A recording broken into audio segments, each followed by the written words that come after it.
आज की दिल दहला देने वाली सबसे बड़ी खबर, जिसे सुनकर आपके भी रोंगटे खड़े हो जाएंगे। दिल्ली के सड़क हादसे में साहिल की मौत का मामला सुर्खियों में है। साहिल धनेश्रा की मां इन्ना मकान ने रोते हुए लोगों से मदद की अपील की है। साथ ही साथ पुलिस प्रशासन से न्याय की मांग की है। आखिर में साहिल की मौत का जिम्मेदार कौन है?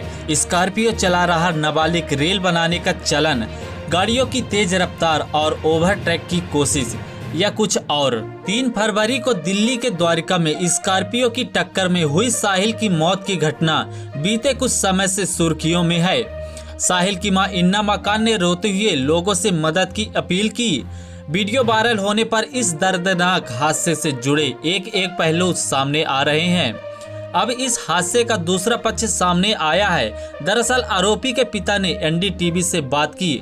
इस बातचीत के दौरान आरोपी के पिता ने उनके बेटे पर लग रहे आरोपों का अपना पक्ष बताया है। आरोपी के पिता नरेंद्र सिंह ने एनडीटीवी से बात करते हुए बताया, 3 फरवरी को जब यह हादसा हुआ तब मैं कुशीनगर में था। 31 जनवरी को बिजनेस से जुड़े काम से मैं गोरखपुर के पास कुशीनगर गया था।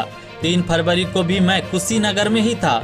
मेरी वाइफ को 3 फरवरी को फोन आया कि बच्चे का एक्सीडेंट हो गया। वो घबरा गई। फिर उन्होंने फोन कर मुझे बताया, जिसके बाद मैं भी घबरा गया। आरोपी के पिता ने आगे बताया कि हादसे की जानकारी मिलते ही मैंने पूछा क्या हुआ, कैसे हुआ। इसके बाद मेरी वाइफ घटना स्थल लाल बहादुर शास्त्री कॉलेज पर पहुंची। मैंने मिसेज को बोला कि जिस बाइक वाले को टक्कर लगी है उसे तुरंत हॉस्पिटल ले जाओ। फिर मैंने तुरंत फ्लाइट का टिकट किया और शाम 6 बजे दिल्ली पहुंच गया। यहाँ आते ही मैंने सीधा थाने पहुंचा, जहां पुलिस वालों ने घटना के बारे में पूरी जानकारी दी। आरोपी के पिता ने यह भी कहा कि थाने पर कानूनी प्रक्रिया में पुलिस ने मुझसे जो भी मांगा वो सब दिया। उन्होंने यह भी कहा कि थाने पर हादसे में जान गंवाने वाले लड़के साहिल के परिचित में हमें धमका रहे हैं। इस पर जब एनडीटीवी रिपोर्टर ने कहा कि जिस परिवार के बेटे की मौत हुई है कि वो मुझे धमका रहे हैं, इस पर आरोपी के पिता ने कहा कि मुझे भी उस बच्चे की मौत का बेहद अफसोस है। एक नाबालिग बच्चे को अपने गाड़ी चलाने को क्यों दी? इस सवाल पर आरोपी के पिता ने कहा कि उसे गाड़ी चलाने की जानकारी मेरे संज्ञान में नहीं थी। मैं उस दिन घर पर नहीं था। वो मुझसे बहुत डरता है, मेरे सामने आने से भी घबराता है। उसके गाड़ी चलाने की जानकारी मुझे नहीं थी। जब पुलिस वालों ने इस केस की और ज्यादा तहकीकात की तब उन्हें पता चला कि इस गाड़ी पर 13 चालान थे। इस सवाल पर आरोपी के पिता ने कहा, मेरा जो बिजनेस है वह कमर्शियल गाड़ियों का है। मेरा ड्राइवर भी गाड़ी चलाता है। उस गाड़ी का भी जो भी चालान हुआ है वह सब ड्राइवर के चलाने पर हुआ है।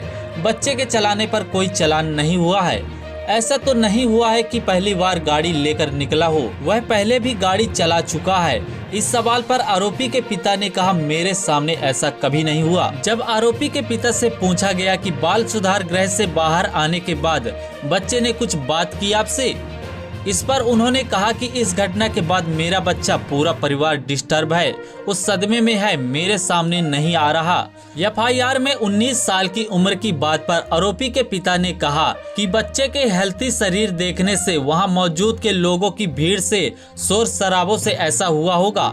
जब थाने में हमने कागज दिए तो सब कुछ बताया गया। इस बातचीत के दौरान आरोपी के पिता और वकील एक वीडियो दिखाते हुए दावा किया कि इस हादसे की बजाय ओवरटेकिंग की कोशिश थी। उन्होंने कहा कि आप ध्यान से देखिए, गाड़ी सीधी जा रही है, बस के पीछे मृतक बाइक पर है और तेज रफ्तार में बस को ओवरटेक करके अचानक गाड़ी के सामने आ जाता है। दोस्तों, इस केस को सुनकर आप किसे दोषी ठहराएंगे? हमें कमेंट करके जरूर से बताइएगा। और ऐसे ही न्यूज देखने के लिए वीडियो को लाइक और चैनल पर नए हैं तो चैनल को सब्सक्राइब कर लीजिए और बेल आइकन को ऑल पर कर लीजिएगा, ताकि न्यू वीडियो का अपडेट आप तक पहुंचता रहे। धन्यवाद।